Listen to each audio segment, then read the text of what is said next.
The wind was still when the sheriff lowered his son into the ground. Ash and dust clung to the morning air of Red Willow Crossing, a frontier town that had learned to survive without mercy. The sun had barely cleared the distant mesas, casting pale gold over the small cemetery where only 5 people stood. New preacher. New choir. Just silence, broken by the scrape of a shovel and the slow, uneven breath of a father trying not to fall apart. Sheriff Elias Crowe did not cry. His face was carved from stone, his gray beard untrimmed, his badge dull with age and sorrow. He stood at the head of the grave, hat pressed against his chest, eyes fixed on the pine box below. Inside it lay his only son, Thomas Crowe, 22 years old, strong as a young oak, and dead from a bullet meant for someone else. The town whispered it had been an accident. A saloon scuffle, a stranger's gun gone off too fast. Elias knew better. When the last shovel of dirt was packed down, Elias turned away without a word. He mounted his horse and rode back toward town alone, the sound of hooves echoing like a funeral drumbeat behind him. By noon, Red Willow Crossing was awake again. The blacksmith's hammer rang. The saloon doors creaked open. Life went on, as it always did, but something had changed. The sheriff's office stayed closed. No patrols. No badge in the street. Inside his small house at the edge of town, Elias sat at the kitchen table where his son once laughed, once argued, once dreamed. Thomas had talked about leaving buying land, starting fresh somewhere green. Elias had told him the frontier didn't forgive dreamers. Now the chair across from him sat empty. On the table lay Thomas's star, removed from his coat the night he died. Elias stared at it until the edges blurred. "I failed you," he whispered, though no one was there to hear it. By late afternoon, a storm brewed far to the west. Clouds rolled like bruises across the sky. The wind carried the smell of rain and something darker memory.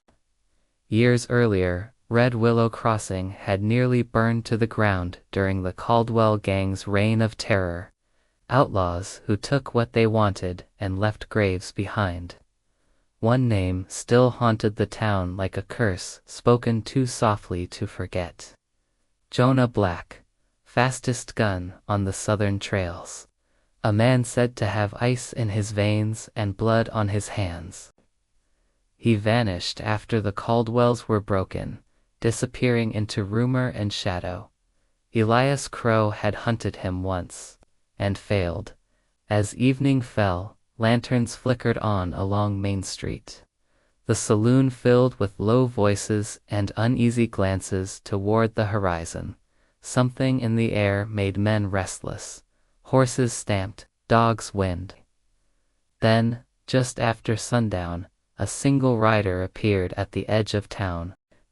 He came slow, as if he had nowhere else to be. The horse was dark and tired. The rider wore a long coat dusted white from miles of trail, his hat pulled low. No gun was visible, but that meant nothing in the west. The saloon went quiet. A woman whispered, "Lord have mercy." Someone else said the name aloud before thinking better of it. Black? Jonah Black rode straight down Main Street, past the general store, past the church, past the sheriff's office where the door still hung open. He did not look left or right. He stopped only when he reached the livery, dismounted, and tied his horse with careful hands. By the time Elias Crowe stepped onto his porch, the outlaw was already there standing in the street, lantern light cutting sharp lines across a face worn by years and regret. Their eyes met. For a moment, the world seemed to hold its breath. "You've got nerve coming back here," Elias said, his voice low but steady. Jonah Black lifted his hat, just enough to show respect or guilt. "I heard about your boy," he said. "I came to pay my respects." Elias's hand drifted toward the gun he had not worn since dawn. "Night's not over yet," he said, "and neither is the past." Thunder rolled in the distance as the first drops of rain fell, tapping against the dirt like a warning. And that was when the real story began. The dust of Red Willow Crossing settled on Elias Crowe's shoulders, a fine red powder that clung to his worn coat like a second skin. He stood on the porch of the sheriff's office, the star-shaped badge heavy in his palm, its silver tarnished by more than just time. He hadn't been sheriff for a year, not since the day he buried his son, Thomas. Across the street, the saloon doors swung open, spilling a ghost into the harsh afternoon light. Jonah Black, a name whispered in wanted posters and campfire stories, a man whose shadow had stretched across the territory for a decade. He was thinner than the posters showed, his face etched with the kind of weariness that came from always looking over his shoulder. The town held its breath. Shopkeepers paused, their hands frozen mid-transaction. A blacksmith's hammer fell silent. Red Willow Crossing had seen its share of trouble, but this felt different. This was a reckoning. Rain began to fall in earnest, turning the dust of Main Street into dark, bleeding mud. Lantern light shimmered in puddles as thunder rolled closer, like a warning from the heavens. The people of Red Willow Crossing stayed hidden behind windows and half-closed doors, watching history step back into their town. Elias Crowe did not move. His fingers hovered inches from his holster, trembling not with fear, but with memory. Jonah Black stood before him, rain sliding down the brim of his hat, his coat soaked through, his eyes steady and unarmed. "You should leave," Elias said quietly, "before someone gets hurt." Jonah shook his head once. "I've been running most of my life, Sheriff. I'm tired of it." That word sheriff cut deeper than any insult. Elias hadn't worn the badge since sunrise, but Jonah spoke it like it still meant something, like it still carried weight. "You got no right to say my title," Elias growled. "Not after what your kind did to this town." "My kind," Jonah repeated, almost to himself. "I know what folks say about me. I won't argue with it." The rain thickened. Somewhere nearby, a door slammed shut. Elias stepped off the porch, boots sinking into mud. "Then say why you're really here." Jonah hesitated. For the first time, his composure cracked. His jaw tightened, and his gaze dropped not in fear, but in shame. "I didn't pull the trigger that killed your son," Jonah said, "but I know who did." The words hit Elias like a bullet. The storm seemed too quiet, as if the land itself leaned in to listen. "You lie," Elias said. "You always lie." Jonah met his eyes again. Thomas was trying to stop a man named Silas Boone. Boone's working the northern trails, now running guns, stirring trouble. He fired into that saloon blind drunk.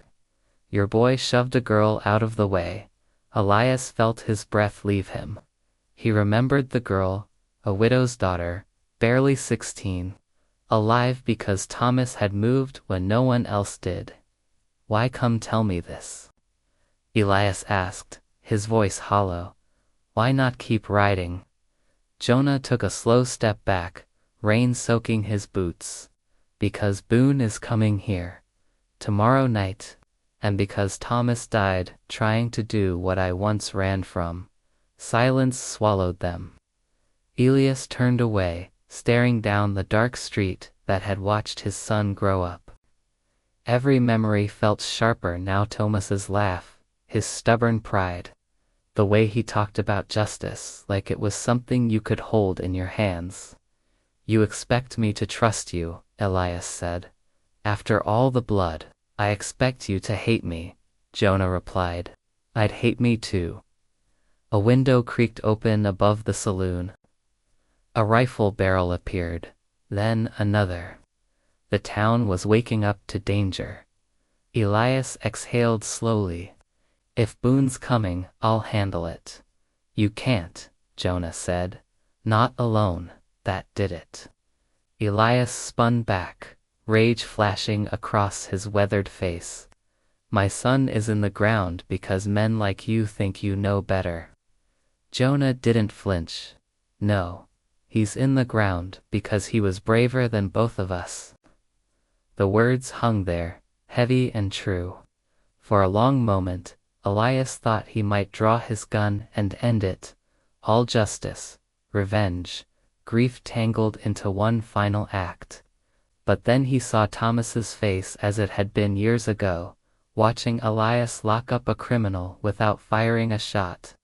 Justice ain't about the gun, Pa, his son had once said. It's about the choice. Elias closed his eyes. Get out of the street, he said, before my people lose patience. Jonah nodded once. I'll be at the old livery loft. If you decide you want the truth. He turned and walked away. Boots splashing through the mud, disappearing into the shadows like a ghost that refused to be buried. That night, Elias sat alone in his house, lamp burning low. He took Thomas's badge from the table and pinned it back onto his coat. The metal felt heavier than it ever had. Outside, the storm raged. Near midnight, a knock came at the door. Elias opened it, to find the widow's daughter, the girl Thomas had saved standing in the rain, eyes red with fear. They say Boone's men were spotted on the ridge, she whispered. And someone said you were going to face them alone. Elias looked past her, toward the dark hills. He knew then that this was no longer about vengeance. It was about finishing what his son had started. Elias reached for his hat, and in the distance, thunder answered closer now, louder signaling that dawn would bring blood, truth, and a choice neither man could outrun.